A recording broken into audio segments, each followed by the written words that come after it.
ଖ୍ରୀଷ୍ଟରେ ମୋର ପ୍ରିୟ ବନ୍ଧୁ ସମସ୍ତଙ୍କୁ ମୋର ନମସ୍କାର। ଆଜିର ବାକ୍ୟ ଅଧ୍ୟୟନ ନିମନ୍ତେ ପବିତ୍ର ବାଇବଲରୁ ଯୋହନ ଲିଖିତ ସୁସମାଚାର ଅଧ୍ୟାୟ 14 ତାର 26 ପଦରେ ଲେଖା ଅଛି,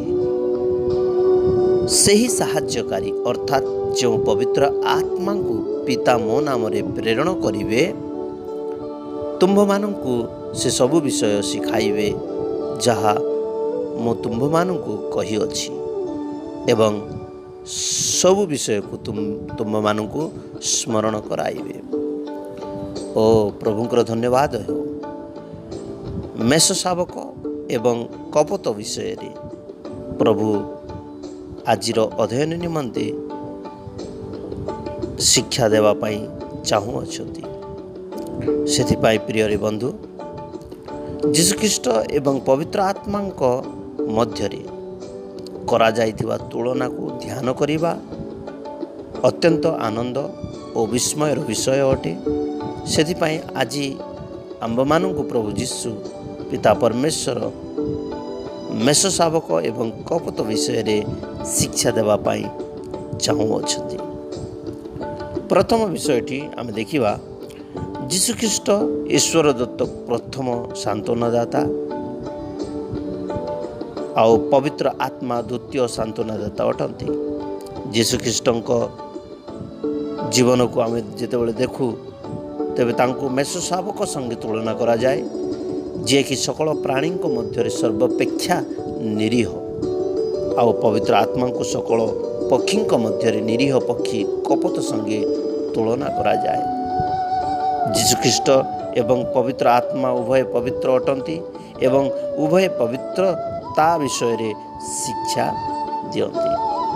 ଯୀଶୁଖ୍ରୀଷ୍ଟଙ୍କ ବିଶ୍ୱାସ ସହକାରେ ଗ୍ରହଣ କରାଯାଏ। ଆମେ ବିଶ୍ୱାସ କରୁ ଓ ପବିତ୍ର ଆତ୍ମାଙ୍କୁ ଗ୍ରହଣ କରୁ। ଯୀଶୁଖ୍ରୀଷ୍ଟ ଧର୍ମଶାସ୍ତ୍ରର ପ୍ରସଙ୍ଗ, ପବିତ୍ର ଆତ୍ମା ଏହାର ପ୍ରଣେତା। ଅନେକ ଜିହୁଦା ଯୀଶୁଖ୍ରୀଷ୍ଟଙ୍କୁ ଆଗ୍ରହ କରିଥିଲେ ଆଉ ଅନେକ ମଣ୍ଡଳୀ ପବିତ୍ର ଆତ୍ମାଙ୍କୁ ଆଗ୍ରହ କରିଥାନ୍ତି। ଆମେ ଯୀଶୁଖ୍ରୀଷ୍ଟଙ୍କୁ ଆମ୍ଭ ମୁଖ ଦ୍ୱାରା ସ୍ୱୀକାର କରୁ, ପବିତ୍ର ଆତ୍ମାଙ୍କୁ ଗ୍ରହଣ କଲେ ଆମେ ପରଭାଷା କରିଥାଉ। ଯୀଶୁଖ୍ରୀଷ୍ଟ ଆମ୍ଭମାନଙ୍କ ମୁକ୍ତିର ମୂଲ୍ୟ ଅଟନ୍ତି, ତ ପବିତ୍ର ଆତ୍ମା ମୁକ୍ତିର ମୁଦ୍ରାଙ୍କ ଅଟନ୍ତି। ଆମ୍ଭେ ଯୀଶୁଙ୍କ ନାମରେ ଓ ପବିତ୍ର ଆତ୍ମାଙ୍କ ଶକ୍ତିରେ ପ୍ରାର୍ଥନା କରୁ। ଯୀଶୁଖ୍ରୀଷ୍ଟଙ୍କ ଜୀବନକୁ ଆମେ ଯେତେବେଳେ ଦେଖୁ, ଯୀଶୁଖ୍ରୀଷ୍ଟ ସ୍ୱର୍ଗରେ ପିତାଙ୍କ ନିକଟରେ ଆମ ପାଇଁ ନିବେଦନ କରିଥାନ୍ତି, ଆଉ ପବିତ୍ର ଆତ୍ମା ଜଗତରୁ ଆମ ପାଇଁ ପିତାଙ୍କ ନିକଟରେ ପ୍ରାର୍ଥନା କରିଥାନ୍ତି। ଯୀଶୁଖ୍ରୀଷ୍ଟ ପ୍ରେମ ପ୍ରଦର୍ଶନ କଲେ, ପବିତ୍ର ଆତ୍ମା ପ୍ରେମ ଉତ୍ପନ୍ନ କରନ୍ତି। ମନ୍ଦିର ଅପବିତ୍ର ହେବାର ଦେଖି ଯୀଶୁଖ୍ରୀଷ୍ଟ କ୍ରୋଧାନ୍ୱିତ ହୋଇଥିଲେ, ଆଉ ଈଶ୍ୱରଙ୍କ ମନ୍ଦିର ସ୍ୱରୂପ ଆମର ଶରୀର ଅପବିତ୍ର ହେଲେ ପବିତ୍ର ଆତ୍ମା କ୍ରୋଧ କରିଥାନ୍ତି। ମାଥ୍ୟୁ ସୁସମାଚାରର 10 ପର୍ବର 1-5 ପଦରେ ଯୀଶୁଖ୍ରୀଷ୍ଟ ମିଶନାରୀ ପ୍ରେରଣ କରିଥିଲେ, କିନ୍ତୁ ପ୍ରେରିତ 13 ପର୍ବର 2-4 ପଦରେ ଆମେ ଦେଖୁ ପବିତ୍ର ଆତ୍ମା ମିଶନାରୀକୁ ପ୍ରେରଣ କରିଛନ୍ତି। ଯୀଶୁଖ୍ରୀଷ୍ଟ ଆମ୍ଭ ପାଇଁ ଦୁଃଖ ଭୋଗ ଆଦର୍ଶ ଅଟନ୍ତି ଏବଂ ପବିତ୍ର ଆତ୍ମା ଆମର ଦୁଃଖ ଭୋଗର ସହଭାଗୀ ଅଟନ୍ତି। ଶେଷ କାଳରେ ଯୀଶୁଖ୍ରୀଷ୍ଟଙ୍କୁ ପ୍ରେରଣା କରାଗଲା। ଶେଷ କାଳରେ ପବିତ୍ର ଆତ୍ମାଙ୍କୁ ଢାଳି ଦିଆଯାଇଛି। ଯୀଶୁଖ୍ରୀଷ୍ଟ ଆମ୍ଭଙ୍କୁ କ୍ଷମତା ପ୍ରଦାନ କରନ୍ତି ଏବଂ ପବିତ୍ର ଆତ୍ମା ଆମକୁ ଶକ୍ତି ପ୍ରଦାନ କରନ୍ତି।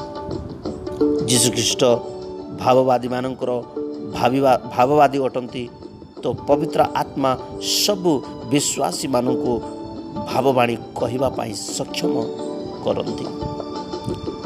ଯୀଶୁଖ୍ରୀଷ୍ଟ ଜୀବନ୍ତ ଜଳର ନିର୍ଝର ଅଟନ୍ତି, ତ ପବିତ୍ର ଆତ୍ମା ଜୀବନ୍ତ ଜଳ ସ୍ରୋତ ଅଟନ୍ତି। ଯୀଶୁଖ୍ରୀଷ୍ଟ ଓ ପବିତ୍ର ଆତ୍ମା ଉଭୟ ମଣ୍ଡଳୀକୁ ପୁନଃସ୍ଥାପନ ପାଇଁ କହିଥାନ୍ତି। ଯୀଶୁଖ୍ରୀଷ୍ଟ ପିତାଙ୍କୁ ମହିମାନ୍ୱିତ କରନ୍ତି ଏବଂ ପବିତ୍ର ଆତ୍ମା ଖ୍ରୀଷ୍ଟଙ୍କୁ ମହିମାନ୍ୱିତ କରନ୍ତି। ଆମ୍ଭମାନଙ୍କର ଶରୀର ଯୀଶୁଙ୍କ ପ୍ରହାରରେ ସୁସ୍ଥ ହୁଏ ପବିତ୍ର ଆତ୍ମାଙ୍କ ଦ୍ୱାରା ଆମର ଶରୀର ସଜୀବ ହୁଏ। ଯୀଶୁଖ୍ରୀଷ୍ଟ ଗୌରବର ଭରସା ସ୍ୱରୂପ ଅଟନ୍ତି ତ ପବିତ୍ର ଆତ୍ମା ଗୌରବମୟ ଆତ୍ମା ଅଟନ୍ତି। କେତେ ସୁନ୍ଦର ବାକ୍ୟ ଦେଇ ପ୍ରଭୁ ଆମମାନଙ୍କୁ ସେ ଶିଖାଇବା ପାଇଁ ଚାହୁଁଛନ୍ତି। ଆଉ ଏହିଭଳି ଭାବରେ ଆମେ ଯୀଶୁଖ୍ରୀଷ୍ଟ ଏବଂ ପବିତ୍ର ଆତ୍ମାଙ୍କ ମଧ୍ୟରେ କରାଯାଇଥିବା ତୁଳନାକୁ ଆମେ ଧ୍ୟାନ କରିଥାଉ। ଆଉ ଏସବୁ ବିଷୟ ଆମେ ପବିତ୍ର ବାଇବଲରୁ ଆମେ ଦେଖିଥାଉ। ସେଥିପାଇଁ ପ୍ରିୟ ମଣ୍ଡଳୀ, ପ୍ରଭୁ ଯୀଶୁଖ୍ରୀଷ୍ଟଙ୍କୁ ମେଷ ଶାବକ ରୂପେ ଆଉ ପବିତ୍ର ଆତ୍ମାଙ୍କୁ କପୋତ ପକ୍ଷୀ ବିଷୟରେ ତୁଳନା କରି ସେ ଆମମାନଙ୍କୁ ବୁଝାଇଥାନ୍ତି, ସେ ଆମମାନଙ୍କୁ ଶିଖାଇଥାନ୍ତି। ଆଉ ଯେତେବେଳେ ଆମେମାନେ ପ୍ରଭୁ ଯୀଶୁଖ୍ରୀଷ୍ଟଙ୍କ ସାହାଯ୍ୟରେ ପବିତ୍ର ଆତ୍ମାଙ୍କ ଶକ୍ତିକୁ ଆମେ ପାଇପାରିବୁ। ଆଉ ଏହି ବାକ୍ୟ ଗୁଡ଼ାକ ମଧ୍ୟ ଆମେ ସ୍ପଷ୍ଟ ଭାବରେ ବୁଝିପାରିବୁ। ଆଉ ଜୀବନରେ ବାକ୍ୟ ଅନୁସାରେ ଆମେ ବାକ୍ୟକୁ ଆମ ଜୀବନରେ ଲଗାଇ ପାରିବୁ।